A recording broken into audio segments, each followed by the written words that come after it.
Olá a todos e bem-vindos ao Sem Rastros. Eu sou a Luciana e aqui eu conto história de pessoas desaparecidas.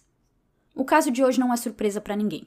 Semana passada, em 19 de junho de 2023, notícias viralizaram mundo afora sobre o submersível que desapareceu a caminho dos destroços do Titanic, lá no fundo do mar.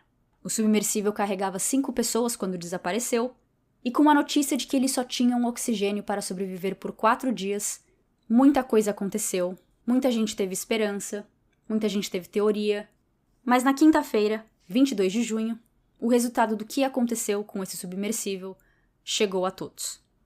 Esse episódio foi bem difícil de escrever, porque é sobre algo que eu não entendo nada. Então teve várias vezes que eu não sabia exatamente como comprovar uma informação, porque quando uma notícia viraliza, o que acontece é que vários sites, várias mídias sociais estão falando sobre isso. Quando eu me deparava com informações, principalmente informações talvez detalhadas, com números, ou a ver com física, história, qualquer coisa, eu procurei outras fontes para ver o que era usável, o que eu podia falar aqui com confiança ou não. Mas de modo geral, esse episódio inteiro está fora do que é normal falar sobre e que eu costumo entender. Mas acho que consegui. Se alguém que entende de vida marítima, de física e de tudo que eu vou falar aqui perceber que eu falei algo errado, por favor me avisem, desde que seja fofinho, porque eu não gosto de gente grossa.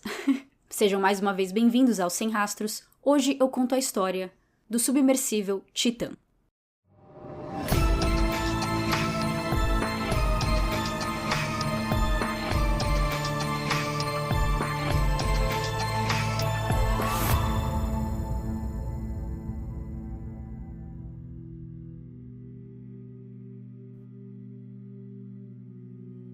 Em 18 de junho de 2023, 5 pessoas, dentro de um submersível, começaram a descer pelo Oceano Atlântico em direção ao navio Titanic. As notícias, principalmente no começo, diferem em chamar a embarcação de submarino ou submersível, mas pelo que eu tentei entender, existe uma diferença entre eles. Submarinos são projetados para operar debaixo d'água por longos períodos de tempo e usados majoritariamente para reconhecimento ou vigilância de áreas do mar, muito usado por militares. Eles são grandes, longos e avançados tecnologicamente, já que nem sempre tem gente dentro desses submarinos. É como um satélite, você envia para debaixo d'água e vai monitorando por um computador. É possível fazer praticamente quase as mesmas coisas com um submersível, mas ele não foi feito para ir tão fundo no mar e nem consegue ficar muito tempo lá. Seu período de vida e funcionamento costuma ser alguns dias. Porém, mesmo com essas diferenças claras, eu entendi o porquê é tão difícil confundir, porque existem exceções em cada caso. Por exemplo, um dos submersíveis mais famosos é o Deep Sea Challenger, que o diretor de filme James Cameron viajou em 2012. E lembrando, James Cameron é o diretor do filme Titanic.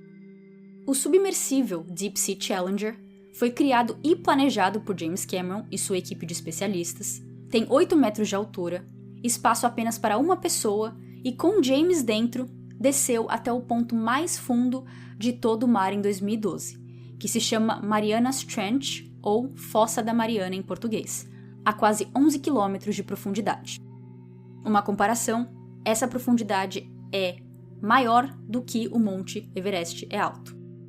James Cameron disse que é um lugar extremamente vazio e que a pressão da água era tão forte que o submarino diminuiu de tamanho pela pressão externa que estava recebendo.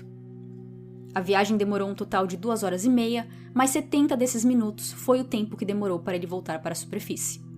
Mesmo com ele tendo dirigido o filme Titanic, eu achei que ele só tinha se interessado porque é um caso muito famoso, mas não. Antes mesmo de ser diretor, ou junto, ele sempre se interessou, foi fascinado pelo mar, pela água.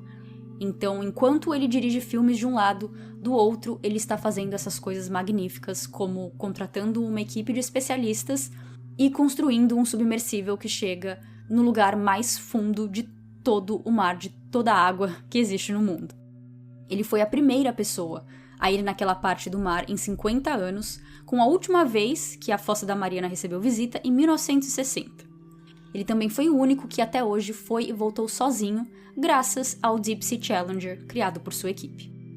Como podemos ver, esse é um submersível e não um submarino que viajou bem para o fundo do mar. Por outro lado, o Deep Sea Challenger só tinha oxigênio bastante para 56 horas. Então, se tivesse acontecido algo com James Cameron, se o submersível tivesse ficado preso lá embaixo, grupos de resgates teriam menos de 3 dias para conseguir salvá-lo. Sobre essa expedição do Titanic esse ano, essa notícia pode chegar na gente com surpresa, com a ideia de que, meu Deus, as pessoas estão indo até lá.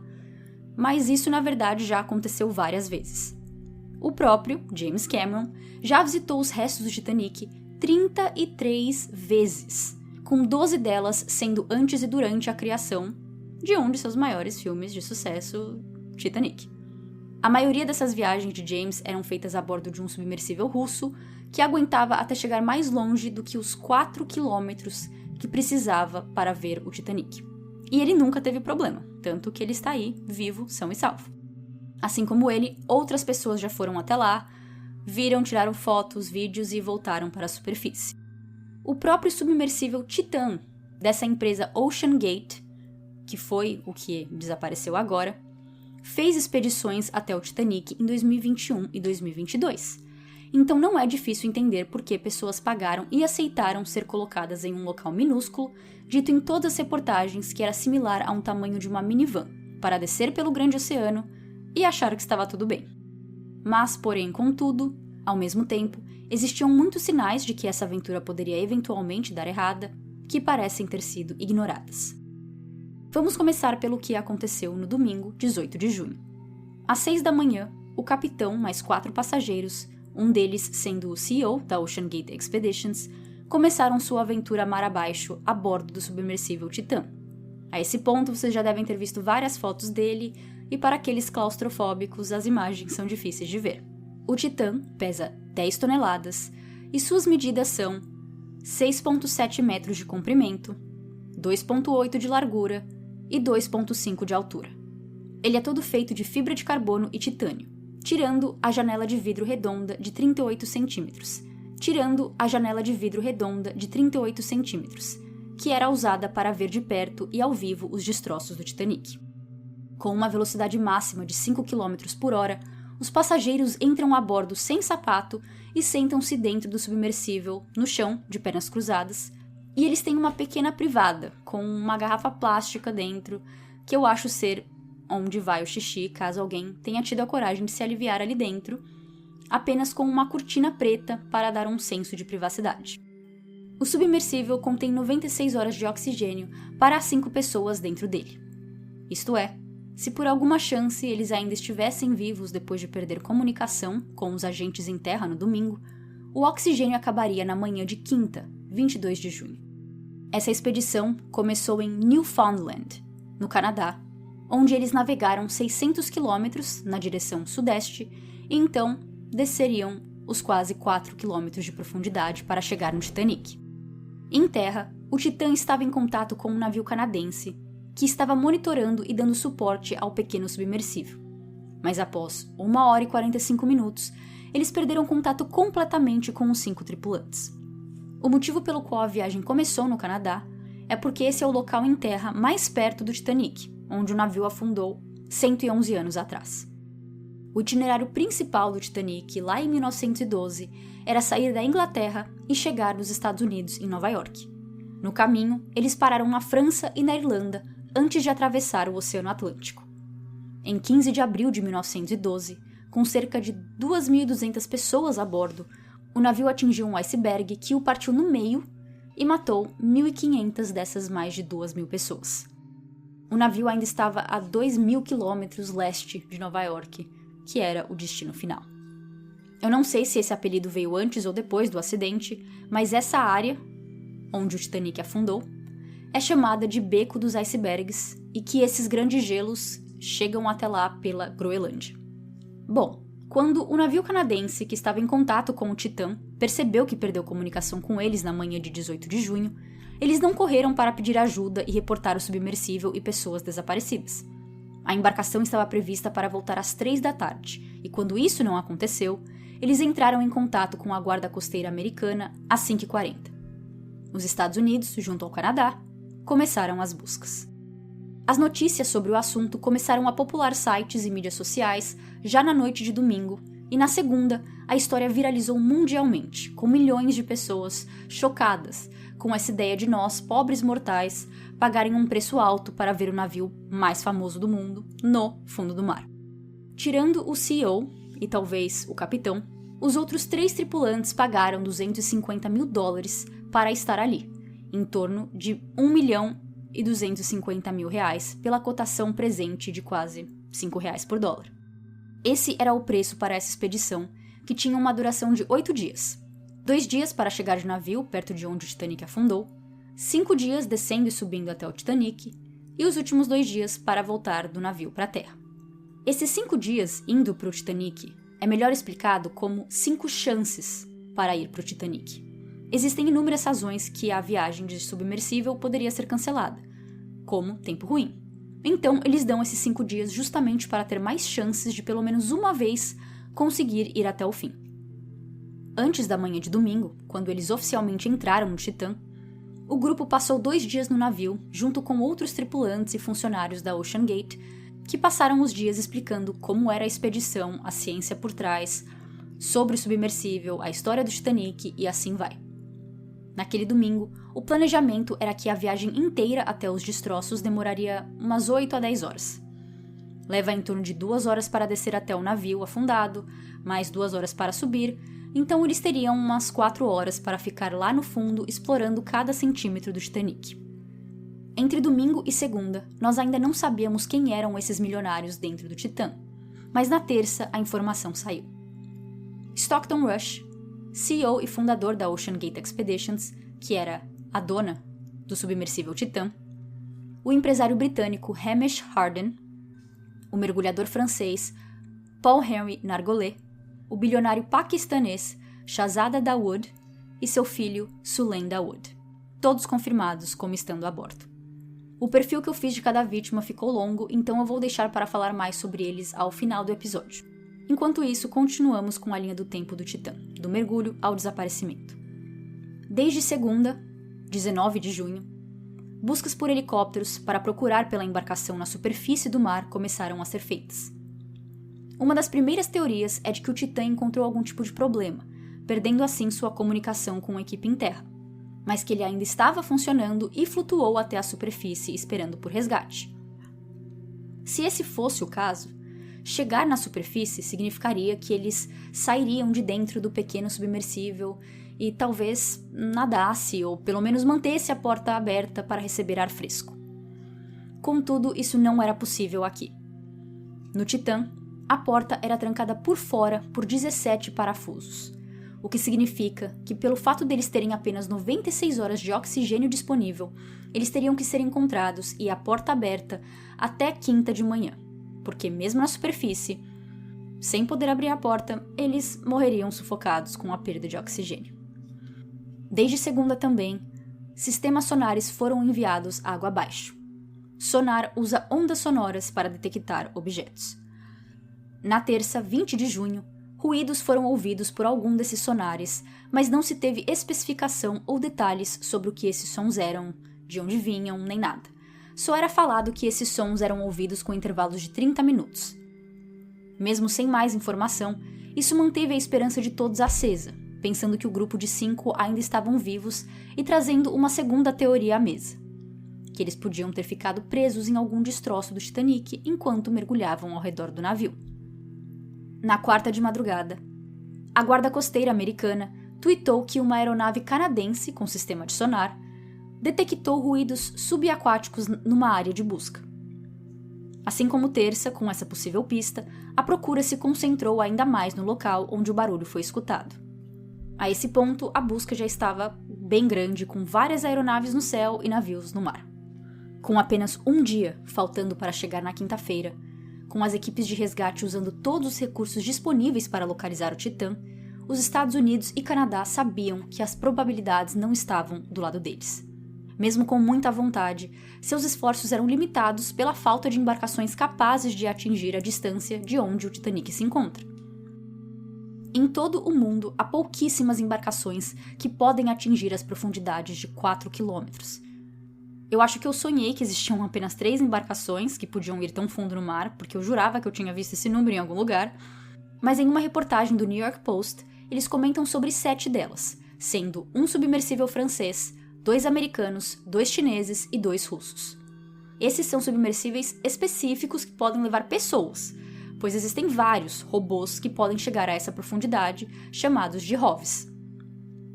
Eu falei sobre ROVs no caso de Olivia e Anna Zimmerman, e ROV, em inglês, significa Remotely Operated Vehicle, que em português é veículo operado remotamente.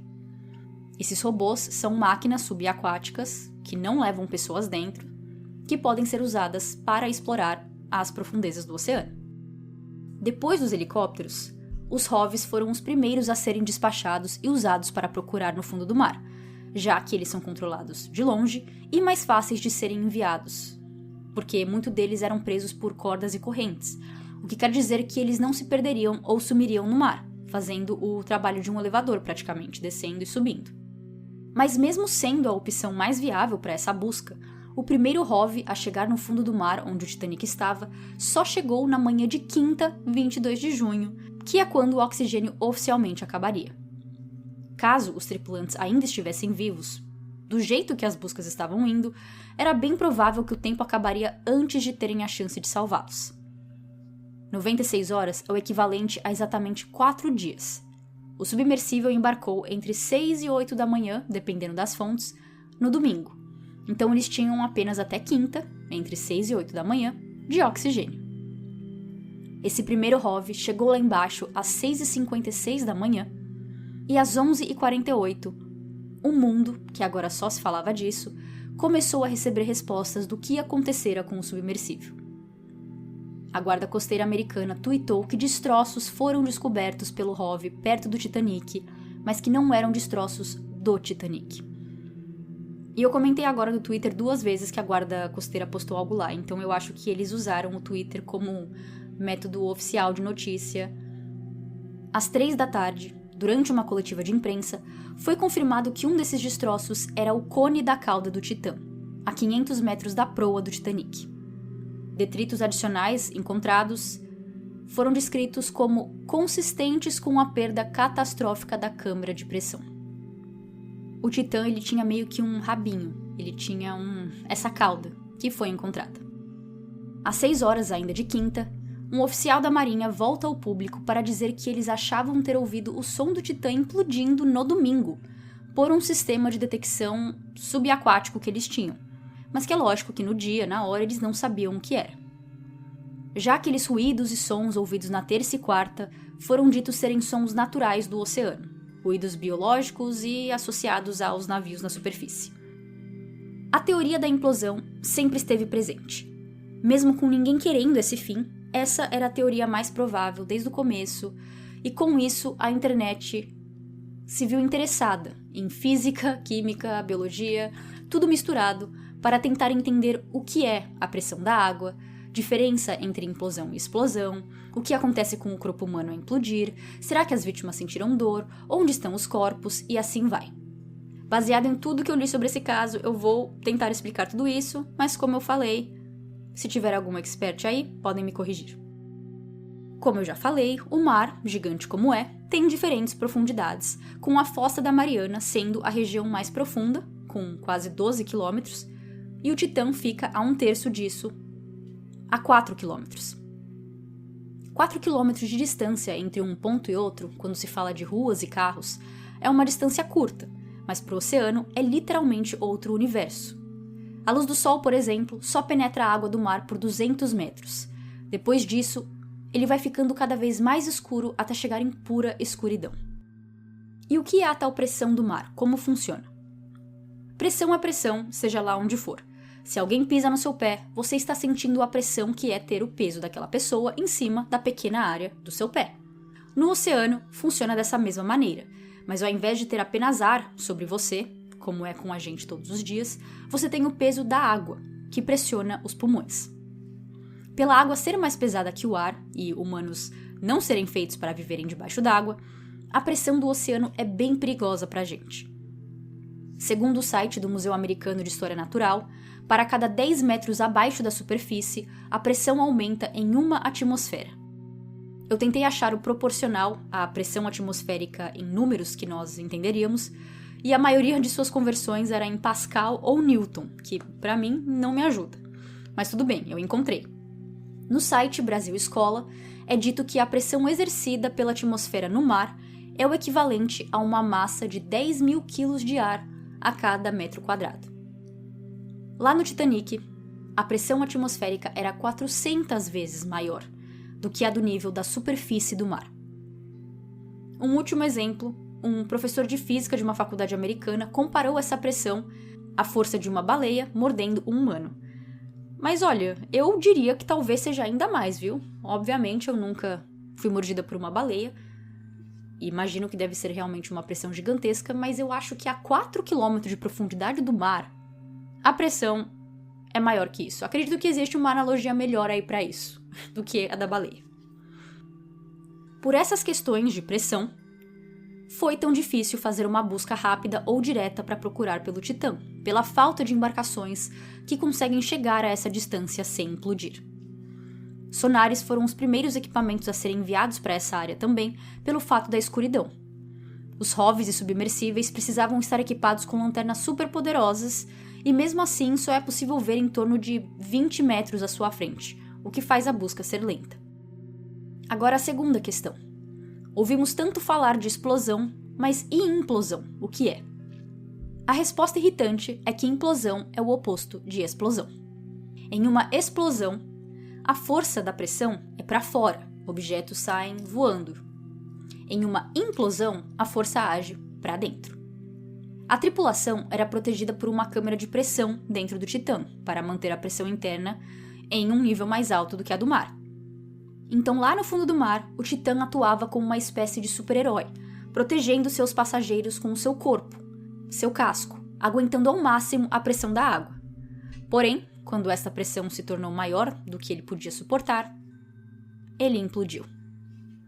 E falando um pouco mais sobre a estrutura do Titã, o porquê ele foi construído daquela maneira, ele tinha aquele formato redondo pelo mesmo motivo que janelas de avião não são quadradas e sim com bordas arredondadas, porque o formato redondo traz mais fluidez. Os cantos pontiagudos de uma janela de avião quadrada, como eram no passado, acabavam por sofrer mais com a pressão vinda do ar durante voos, e aos poucos iam se formando rachaduras naquela área. Isso chegou a causar vários acidentes, e quando o motivo foi descoberto, o formato dos cantos das janelas passou a ser oval, para que o ar fluísse com mais leveza por todo o avião e não se acumulasse nos cantinhos. O mesmo aconteceu no Titã, que tinha esse formato circular e também tinha sua janelinha de vidro no formato redondo. É acreditado que a implosão aconteceu logo quando o contato com a superfície foi perdido, mas nós não sabemos exatamente que horas o acidente aconteceu e nem o que causou o Titã de implodir. Sim, foi pressão, mas pressão aonde? O que rachou ou o que deu errado? Não sabemos. Mesmo com seus destroços sendo encontrados, é bem difícil que algum deles, todos estragados, consigam carregar consigo alguma resposta de onde veio o defeito que causou o submersível de não aguentar mais a pressão e, consequentemente, implodir. Em resumo, o que provavelmente aconteceu? O submersível, pilotado por Stockton Rush e Paul Henry, começou a descer em direção ao Titanic. Depois de 1h45, eles perdem a comunicação, possivelmente já tendo implodindo logo essa hora. 1h45 quer dizer que eles já estavam chegando bem perto do chão, dos 4 km. E quanto mais eles desciam, mais a pressão da água vai aumentando.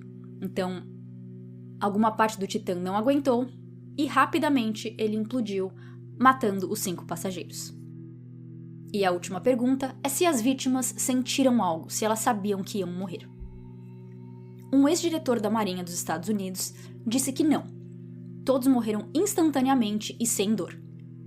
Uma implosão é tão repentina e acontece em milissegundos, ou até mesmo em nanosegundos, que as pessoas nem saberiam que havia um problema para começo de conversa. O tempo em que acontece uma implosão é de um tempo menor do que o nosso cérebro usa para mandar sinais para o nosso corpo, que nesse caso seria de medo e nervosismo. Essa é uma resposta ótima para uma situação dessas. A teoria de que eles tinham morrido na descida sempre foi a mais provável. Então saber que eles não sofreram, que nem souberam que iam morrer, é a melhor notícia para algo tão trágico. Em relação ao que é uma implosão mesmo, o que significa isso, o que acontece com o Titã, eu vou acreditar no que eu ando vendo pelo TikTok, Twitter, Instagram, etc., que é o experimento que eles fazem com uma latinha de Coca-Cola, enfim, uma latinha de alumínio. Eles fazem algum experimento onde eles, acho que esquentam a latinha e depois colocam na água, alguma coisa assim, eu não sei exatamente como eles chegam no resultado, mas o que acontece é que a latinha, ela encolhe, ela enxuga, como se ela estivesse colocando a barriga para dentro. Então, ao invés de explodir em milhões de pedacinhos por todo o mar, as peças do Titã até que ainda estão inteiras, com pedaços grandes. Porém, as vítimas que estavam dentro do Titã, quando ele encolheu, quando ele enxugou, bem provavelmente desapareceram quase que por completo, se tornando algo quase líquido. Mas as notícias sobre isso ainda estão rolando, então vamos ver se eles acham alguma coisa. Bom, com o acidente em si explicado, agora entramos na segunda parte dessa história, os problemas com a OceanGate e o Titã em si. Em 2018, o diretor de operações marítimas da OceanGate, na época, fez um relatório com tudo que ele achava ser importante sobre o Titã que tinha acabado de ficar pronto, que ele não achava que o Titã estava pronto para receber visitas e deixou bem claro que precisava de mais testes. Cartas escritas por pessoas na indústria marítima, especialistas, oceanógrafos, entre outros, foram entregues para Stockton Rush, com o assunto sendo preocupação. Esses líderes da indústria estavam preocupados em como o Titã foi desenvolvido e construído, e que não achavam certo que o submersível não seria testado e regulado por nenhum órgão de segurança. Especificamente, eles falam do marketing da OceanGate, que alegou que o Titã atenderia aos padrões de segurança de uma empresa chamada DNV, que é tipo um Inmetro de submersíveis. Segundo o site da DNV, aqui o que eles fazem. A DNV oferece regras reconhecidas internacionalmente para o projeto e construção de submersíveis tripulados. Isso garante que seus produtos atendam a todos os padrões relevantes e aos requisitos técnicos para operações seguras e confiáveis. Com o amplo conhecimento que adquirimos em mais de 40 anos de experiência, a classificação DNV consiste na aprovação do desenho, inspeção e testes durante a fase de construção e inspeção contínua durante a fase operacional. A classificação DNV garante que os submersíveis são adequados para todos os desafios operacionais e conhecimento de ponta dos desenvolvimentos regulatórios internacionais. O plot twist disso é que a OceanGate não tinha intenção nenhuma de ter o Titã avaliado pela DNV. Eles estavam apenas usando o nome da empresa por saber que passa confiança para aqueles que entendem do assunto. Quando o diretor de operações pediu que Stockton chamasse a DNV para realmente avaliar a nova invenção, ele disse que não estava disposto a pagar por tal avaliação e que os padrões da indústria estavam sufocando a inovação. Esse diretor foi demitido durante todo esse rolo, então ele processou a empresa por demissão injusta. Foi por causa desse processo que muitas dessas informações sobre como Stockton não se importava muito com segurança veio ao público. Nesses documentos, por exemplo, ele fala que a janelinha redonda só havia sido certificada para funcionar em profundidades em torno de 1,5 km e não 4 km. A outra questão aqui é que isso, tudo de não querer ser regulamentado, não era ilegal. A OceanGate Expeditions foi fundada em 2009 e registrada nas Bahamas. O submersível saía também de um navio canadense do Canadá em direção ao Titanic, por ser o local mais perto dos destroços. Então, em tese, a empresa não tem nenhuma ligação com os Estados Unidos. Eles não precisavam cumprir certos regulamentos americanos. Existe uma lei de segurança de embarcações de passageiros da Guarda Costeira Americana, feita justamente para regular submersíveis que transportam passageiros. Mas já que o Titã não viajava por águas estadunidenses, ou nem era uma empresa de lá, essa regra não aplicava a ele. Eu acredito que nos últimos 2 anos, onde o Titã foi e veio do Titanic tantas vezes, que Stockton Rush acreditava ser o maioral, que todas as pessoas que reclamaram não acreditavam nele e em sua inovação, mas a cada viagem bem-sucedida ele mostrava que esses não tinham o que se preocupar. Mas como vimos, não só tinha, como todas as viagens tiveram um pouquinho demais de emoção. Desde segunda-feira passada, com essa história viralizando, uma reportagem feita no canal de TV americana CBS ressurgiu nas redes sociais do repórter David Pogue, que viajou a bordo do Titã ano passado. Junto a Stockton Rush, eles entram no Titã em terra mesmo, só para mostrar como era por dentro. Stockton mostra que dentro é bem simples, com apenas um botão, um computador e um controle de videogame da Logitech, que virou piadas e memes. O botão era o elevador do submersível. Quando fosse hora de subir, era só apertar. O Titã não possuía GPS e usava um sistema de satélite do Elon Musk, que é o criador do Tesla, chamado Starlink, para se comunicar com uma equipe em terra por meio de mensagem de texto. O controle de videogame faz o mesmo que em jogos, te direciona. Apenas em alguns minutos embaixo d'água e a expedição, que tem cerca de 8 horas, já fica escura pela falta de luz do sol. Usando o sistema de satélite para dar sua localização embaixo d'água, o navio canadense, na superfície do mar, guiava o Titã para onde ele precisava ir. Quando eles chegavam no chão do mar, eles não sabiam onde estavam o Titanic. Eles nem sempre desciam no mesmo local exato do oceano. Então eles tinham que esperar a equipe em terra, ver onde eles estavam e comandá-lo para chegar mais perto dos destroços. Se eles precisavam ir para frente, no joystick do controle, Stockton ou o capitão pressionava para frente. Se precisava ir para a direita, pressionava para a direita e assim vai. O que o repórter da CBS viu foi a simplicidade daquela invenção. O chão, onde os turistas ficam sentados, era forrado de um tapete de borracha.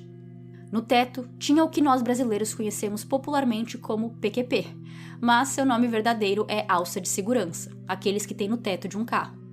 Além do controle da Logitech, as luzes tinham sido compradas em uma loja de camping e canos de metal velhos eram usados como lastros do submersível.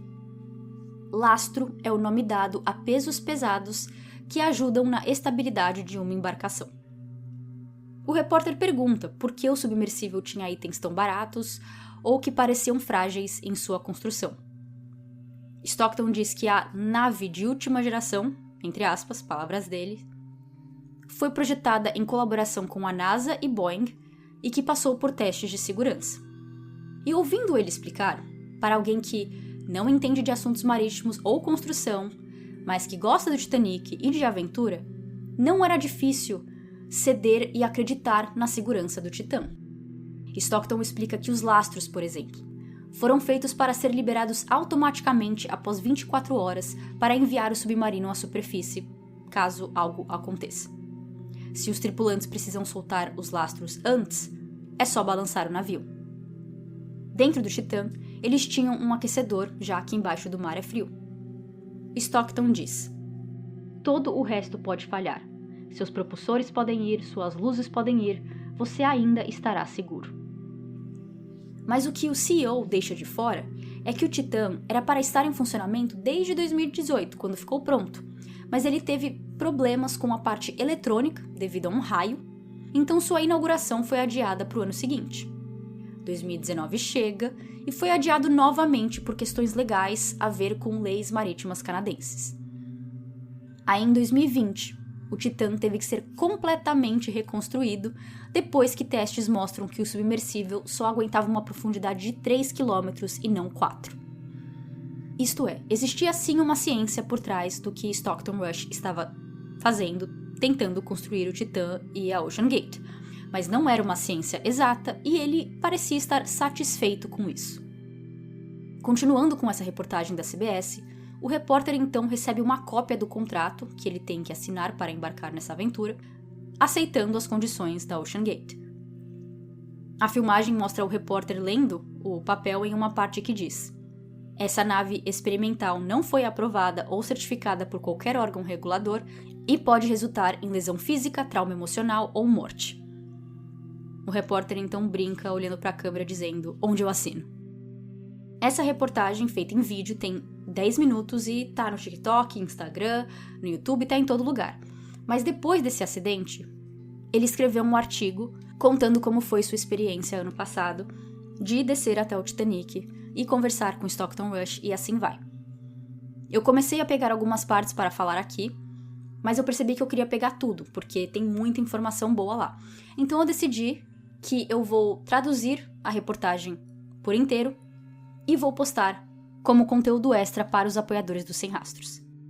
Além dessa reportagem, eu também vou postar este contrato da OceanGate traduzido para os apoiadores do Sem Rastros. Então, além desse episódio público aqui, quem é apoiador vai ter 2 conteúdos extras sobre esse assunto.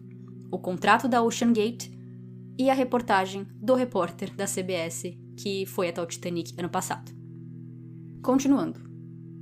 O repórter, junto com Stockton Rush e seu cameraman, entram no submersível, sem sapato, sentam no chão, e eles então são fechados com os 17 parafusos do lado de fora. Eles começaram a descer, e mal se passaram minutos quando Stockton Rush diz pro repórter: algo aconteceu, eles estão nos trazendo de volta.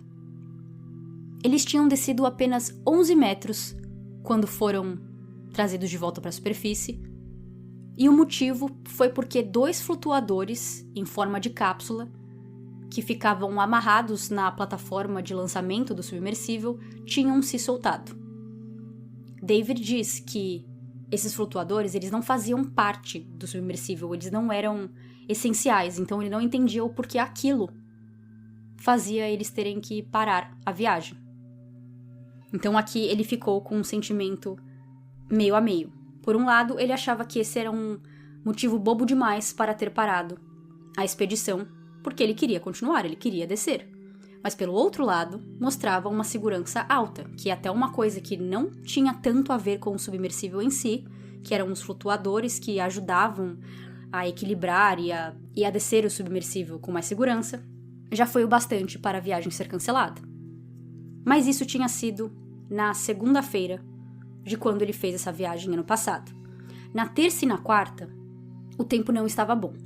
Então, eles não voltaram ao Titanic. Mas na quinta, o tempo estava a favor deles e eles mais uma vez tentaram descer até o Titanic. E eles descem, eles chegam uns 4 quilômetros até o fundo do mar.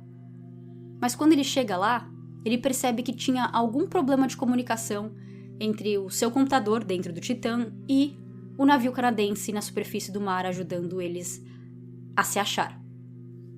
A equipe do navio falava para eles irem para algum lugar, ou falavam que eles estavam a tal distância de alguma coisa, mas Stockton estava vendo no seu computador, dentro do Titã, que ele não estava naquele lugar, então ele não sabia se devia obedecer aos comandos da sua equipe em terra ou não. Então eles ficaram rodando por muitas horas ali embaixo, e no finalzinho eles conseguiram avistar uma cadeira do Titanic no meio dos destroços. Mas eles já foram chamados para voltar, porque já tinha passado quase 4 horas, que era o tempo máximo que eles podiam ficar lá embaixo. Então aquela viagem tinha sido bem sucedida, mas eles não tinham visto o Titanic. Mas na sexta, o tempo está bom de novo, e eles resolvem tentar de novo. E dessa vez, o repórter diz que dá tudo certo. A descida é perfeita, a comunicação é perfeita, a orientação é perfeita, e eles conseguem se aproximar do navio com as luzes acesas, e eles dão logo de cara com o arco, que é onde Jack e Rose têm aquela cena linda.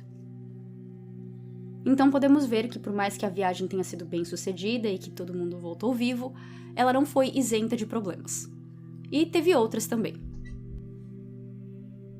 Outro jornalista que embarcou a bordo do Titã foi Michael Ginn, editor de ciências da rede de notícias americanas ABC. Ele diz que também desceram, chegaram lá, viram uma parte do Titanic, mas quando eles foram dar a volta para ver o outro lado, já que o navio estava separado no meio, né? Então estava com uma distância entre eles. Então eles estavam de um lado e agora estavam indo para o outro lado.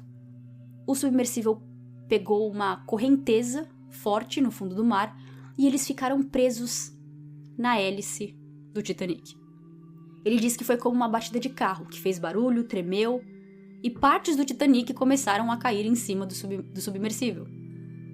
Eles ficaram presos por 1 hora, e ele disse que achou que sua hora tinha chegado, que ele ia morrer.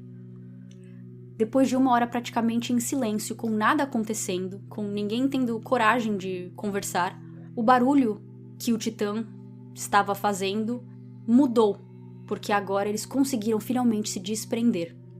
E ele disse que agora parecia que o Titã estava flutuando, mas ele não tinha como ter certeza porque estava tudo escuro. Mas ele estava certo, e depois de 2 horas e meia, eles finalmente voltaram para a superfície. Um outro moço chamado Mike Reese, que foi em outra data nessa expedição, disse que a viagem inteira foi boa, da descida até a subida, até os últimos 10 segundos. O guindaste que ia tirá-los da água e colocar de volta no navio deve ter pego o submersível de alguma maneira errado e eles ficaram na vertical. Então, as 5 pessoas que estavam ali dentro, tudo virou e todas uma caíram em cima da outra. Mas de resto, ele falou que foi super tranquilo, que a descida foi relaxante e que ele dormiu nas horas que demorava para descer.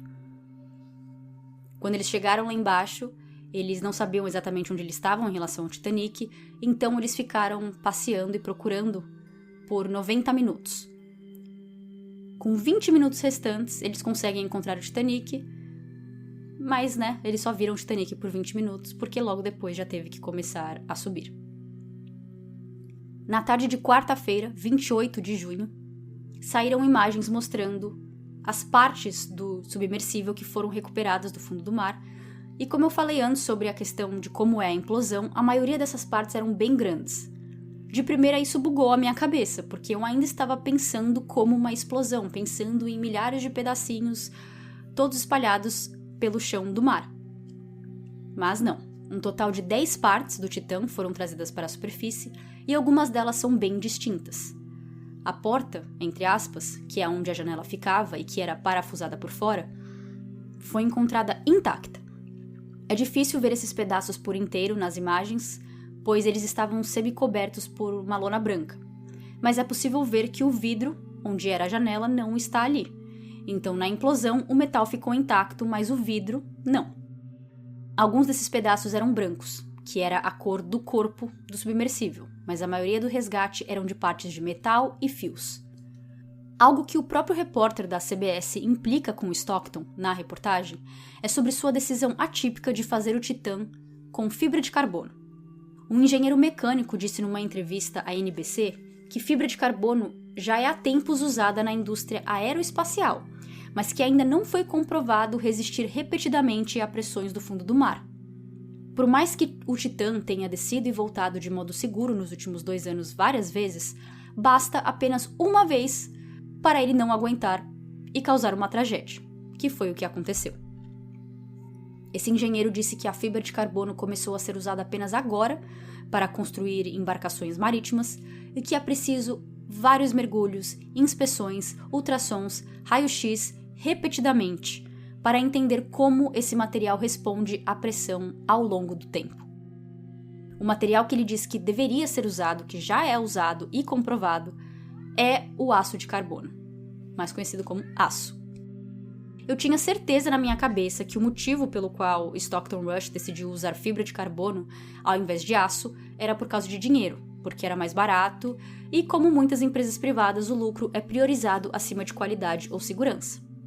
Mas, segundo o artigo do David Pogue, repórter da CBS, esse não foi o motivo, porque, na verdade, fibra de carbono é mais cara que aço.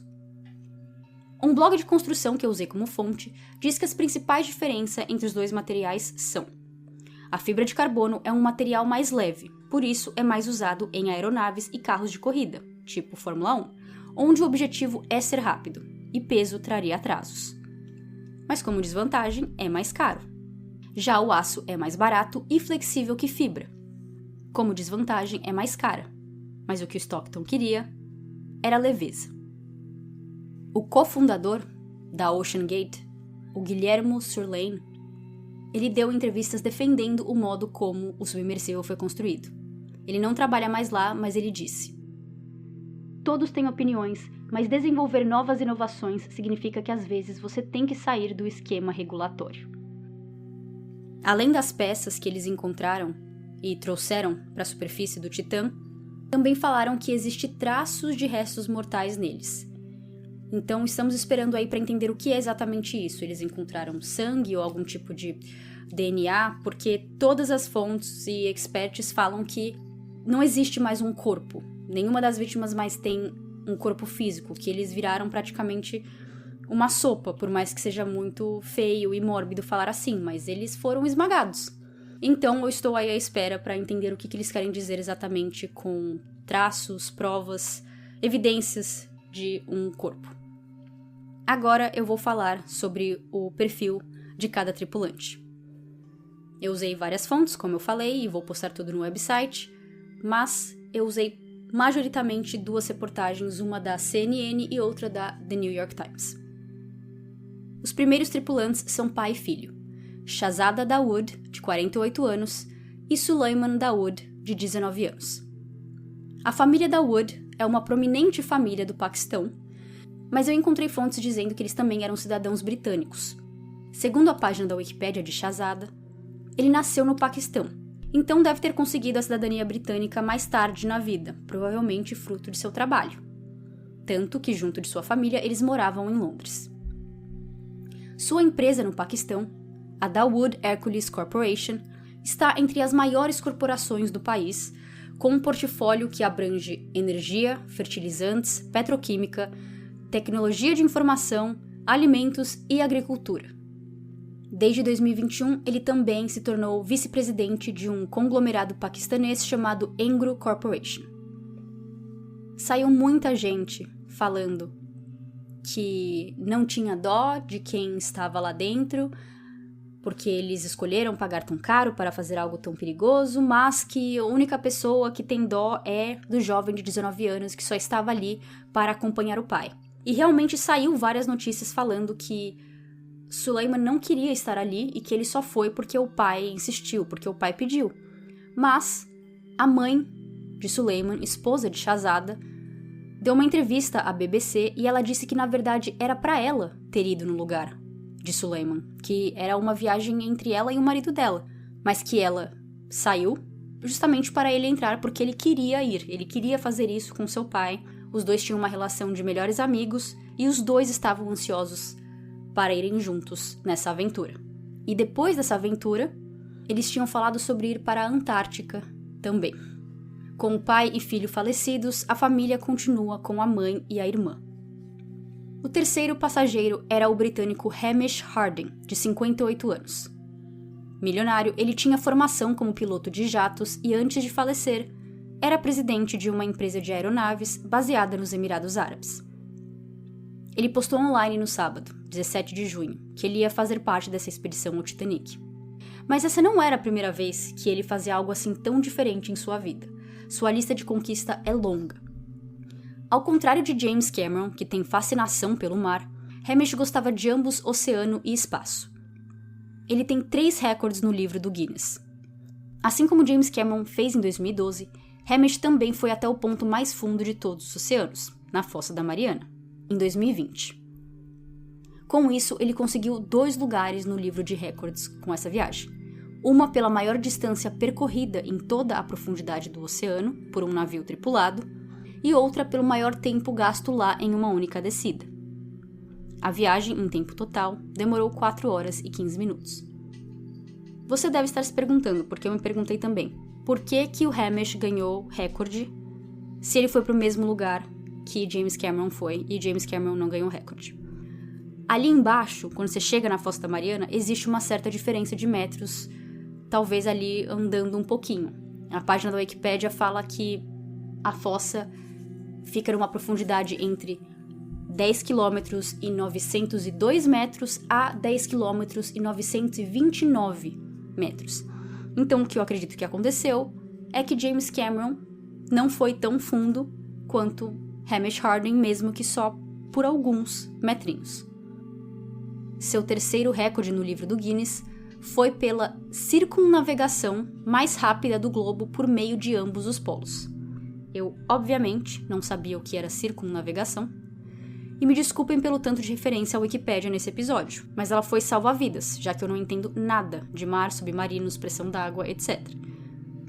A circunnavegação é uma viagem em torno de um lugar, que pode ser uma ilha, um continente ou toda a Terra.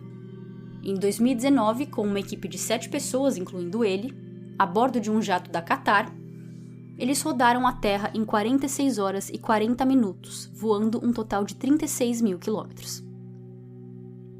Em 2022, Hamish pagou para ir para o espaço, na empresa de turismo espacial Blue Origin do Jeff Bezos, que é o dono do Amazon. Ele voou cerca de 100 quilômetros em uma espaçonave até a borda do espaço sideral e voltou. Além de postar que estava ansioso pelo mergulho até o Titanic, ele também disse que, devido ao pior inverno em Newfoundland em 40 anos, esta missão provavelmente será a primeira e única missão tripulada ao Titanic em 2023. Era para ele ter ido no Titã em 2022, mas em uma entrevista ele disse que a aventura foi adiada porque o submersível foi danificado em uma expedição interior. Em vez de ficar parado, descansando, tranquilo, com sua viagem ao mar cancelada em 2022, ele resolveu escalar o Monte Kilimanjaro, na Tanzânia, com 20 amigos. Essa é a montanha mais alta da África, com quase 6 km de altura. Isto é, esse cara não parava quieto.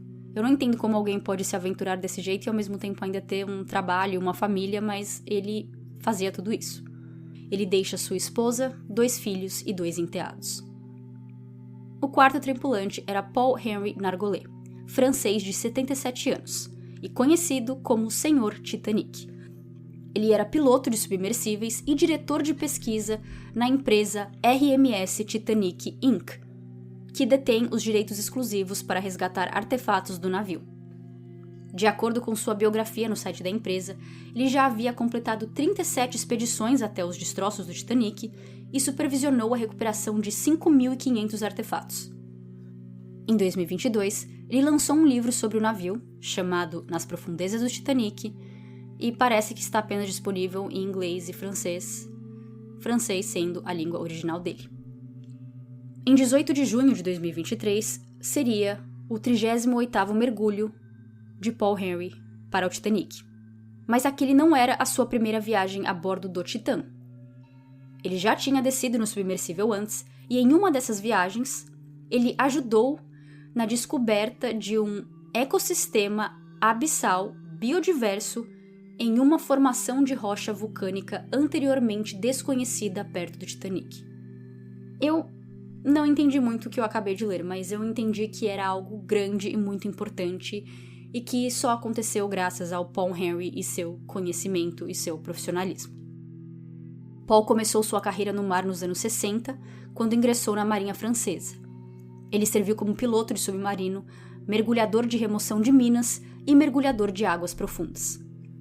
Após 22 anos na Marinha, ele foi trabalhar para um instituto francês de pesquisa marítima, onde supervisionou suas embarcações de exploração em alto mar durante as primeiras expedições ao Titanic.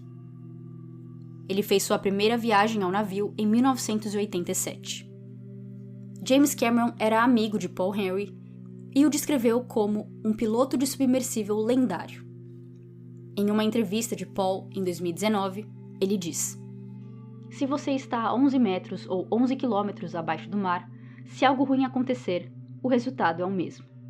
Quando você está em águas muito profundas, você está morto antes de perceber que algo está errado. Então isso não é um problema." Ele deixa sua esposa, 2 filhas, 1 filho, 1 enteado e 4 netos. Eu acredito que, junto ao Stockton Rush, Paul estava atuando como capitão do Titã nessa expedição. Eu não encontrei essa resposta exata, mas já que ele era capitão e já tinha estado no Titã no passado, penso que ele foi dessa vez como um tipo de funcionário ou convidado VIP, e não turista. Então eu não sei se ele precisou pagar os $250 mil ou se ele tinha algum acordo com o Stockton. E falando em Stockton, temos a última vítima. Stockton Rush, 61 anos. Ele fundou a Ocean Gate Expeditions em 2009 e em 2012 ele abriu uma ONG da Ocean Gate, onde o objetivo era incentivar o desenvolvimento tecnológico para promover a ciência marinha, história e arqueologia. Seu nome completo era Richard Stockton Rush III, e ele era descendente do lado paterno de duas pessoas muito importantes para a história americana, pois esses fizeram parte do grupo que assinou a Declaração de Independência dos Estados Unidos em 4 de julho de 1776. Benjamin Rush e Richard Stockton. 4 de julho é, hoje em dia, o feriado nacional dos Estados Unidos, da independência americana, e o feriado mais famoso e comemorado deles. Nascido em berço de ouro, seu pai era presidente de uma empresa de gás e outra de imóveis, e Stockton pôde crescer ambicioso fora da caixinha.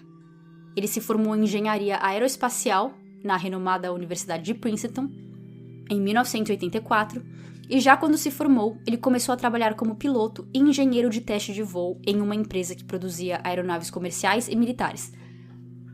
Ainda focado no ar, no céu, Stockton construiu sozinho uma aeronave experimental e, abrindo seus interesses para a água, depois construiu um submarino que cabia 2 pessoas, no qual ele usou mais de 30 vezes.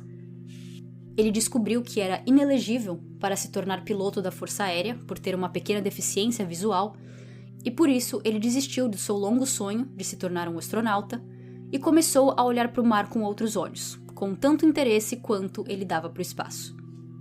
Em uma entrevista para um podcast, ele foi perguntado sobre o que o preocupava nas profundezas do oceano. O que mais me preocupa são coisas que me impedirão de ser capaz de chegar à superfície. Redes de pesca, emaranhamento, ficar preso. Eu não acho que essas expedições sejam muito perigosas. Se você olhar para a atividade submersível nas últimas 3 décadas, não houve nenhum ferimento grave, muito menos uma fatalidade. Em algum momento, a segurança é puro desperdício. Se você só quer estar seguro, não saia da cama, não entre no seu carro, não faça nada.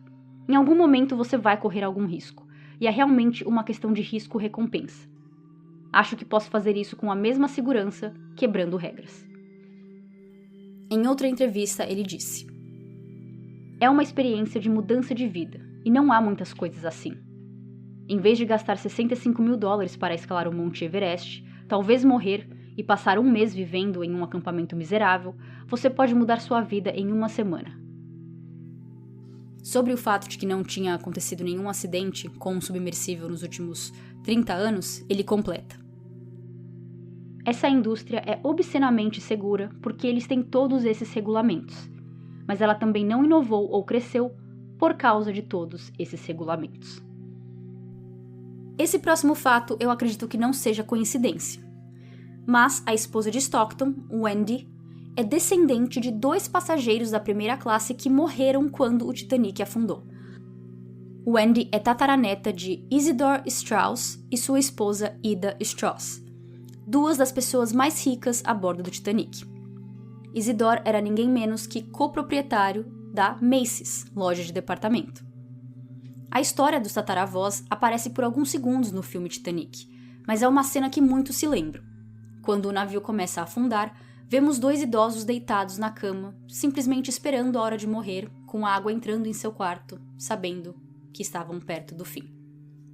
Uma reportagem do The New York Times conta que a história real do casal conta que sobreviventes do naufrágio se lembram de ter visto Isidore recusar um assento em um bote salva-vidas quando mulheres e crianças ainda esperavam para entrar em um.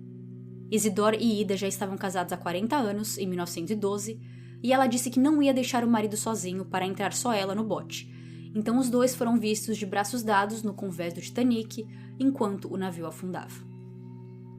O corpo de Isidore foi encontrado no mar cerca de 2 semanas após o Titanic afundar, mas Ida nunca foi encontrada. Wendy não estava a bordo do Titã nessa última e trágica viagem, mas ela já havia viajado com o marido no submersível 3 vezes no passado. E desde que Stockton fundou a OceanGate, ela atuava como diretora de comunicação da empresa. Essa foi a história do submersível Titã, da empresa OceanGate e de seus 5 tripulantes. Depois de contar toda essa história, a única coisa que ficou na minha cabeça foi por que eles não pediram para o James Cameron dar o seu Deep Sea Challenger, que é o submersível que ele construiu e chegou até a Fossa da Mariana, para ajudar nas buscas do Titã. Eu obviamente não sei o que acontece por trás, eu não sei se o Deep Sea Challenger ainda existe, se é algo que você simplesmente usa e depois fica guardado em algum lugar. Provavelmente não, provavelmente precisa de reparos, né? Não é só pegar e colocar dentro da água. Então eu sei que provavelmente tinha vários empecilhos, mas existem submersíveis e submarinos que chegam tão fundo do mar. Então, durante esses 4 dias que a gente esperava por resposta, eu só fiquei me perguntando por que eles não chamavam esses submersíveis, essas embarcações que podiam chegar na distância de 4 quilômetros. Mas como vimos, alguns deles foram chamados, eles só não chegaram a tempo, porque ao contrário de um carro, uma bicicleta, eles precisam de uma manutenção, acho que até mesmo maior que a de um avião. Eles precisam ter certeza absoluta que vai aguentar a pressão da água, que é a questão principal aqui, que é o motivo de todo esse problema. Então é isso, essa foi a história do submersível Titã e de seus 5 tripulantes. Até o próximo episódio. Tchau, tchau!